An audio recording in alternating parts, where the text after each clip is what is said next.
The disadvantaging of Black and brown and indigenous families and the advantaging of white families was baked into the package all the way from the very beginning.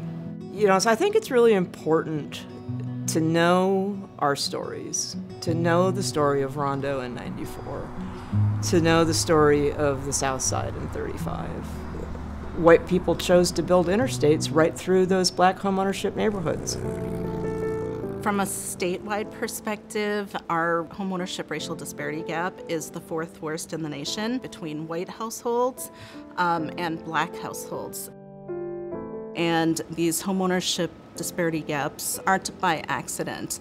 It's been decades of discriminatory and racist lending practices, redlining, racial covenants. It will take a long time to resolve.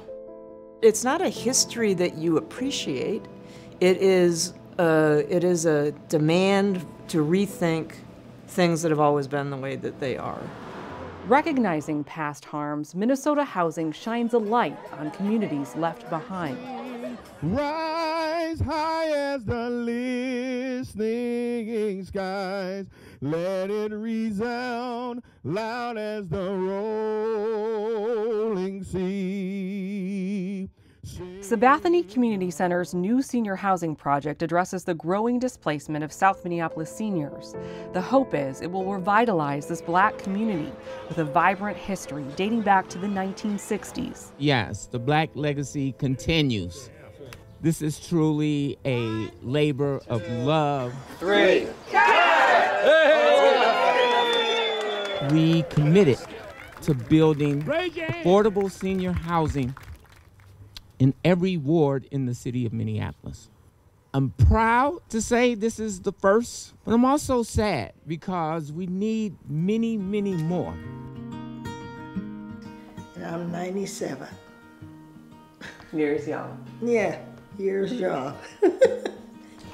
To be in a smaller place like this, it's wonderful.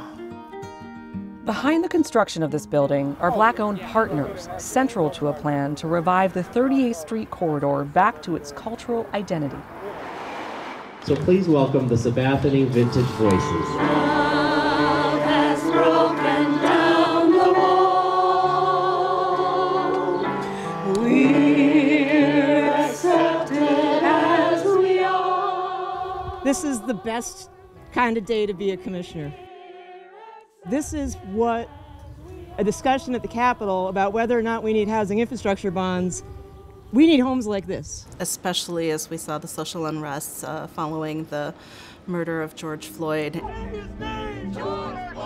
It's brought the issue of inequities in income, health, education, homeownership to the forefront. It's accelerated our need to understand how we embed racial justice and race equity in our work of the agency. Getting a director of equity and inclusion into the agency to help us figure out how to do that work. Minnesota Housing is one of only 5 housing finance agencies in the country to create an executive role leading diversity, equity, inclusion, and anti-racism work. Our history does matter. A new director taking the helm in 2021. We also need to diversify the industry and recruit people of color as lenders, as real estate professionals. Minnesota Housing also focuses equity efforts across the state to places like Onamia, in the heart of the Mille Lacs tribal economy.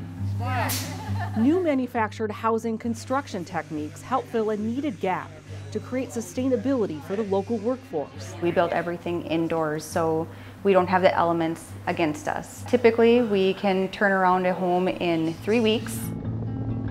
Now, as more than 30 families receive high-quality, affordable housing, the Red Willow Estates could be a new model for both rural Minnesota and tribal partnerships. Surreal because this has been such a long project, 2-3 years, so many hurdles I think people don't see in these small communities.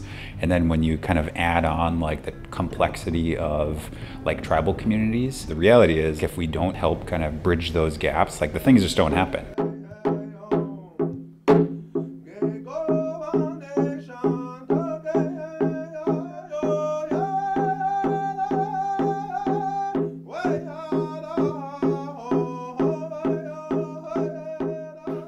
goal has been to create homes, not institutions, not buildings, but create homes. We pride ourselves in using Native American workers and opportunities, because my grandfather always told me that the people that go before us will always guide your way. Here in Minnesota, we have seen more Black, Indigenous, and people of color that own development companies try to move into this space, but we're really in those early stages. We also need to develop programs that work for people of color, making sure that we have down payment and closing cost assistance. It does keep me up at night. You know, it's something here that I think that my team is so committed to working on. Let justice roll. And so this is the beginning of the work. And thank you to all of you, the community, who have continuously stepped up and pushed us to do the right thing in this community and in the city of Minneapolis. Thank you all so much.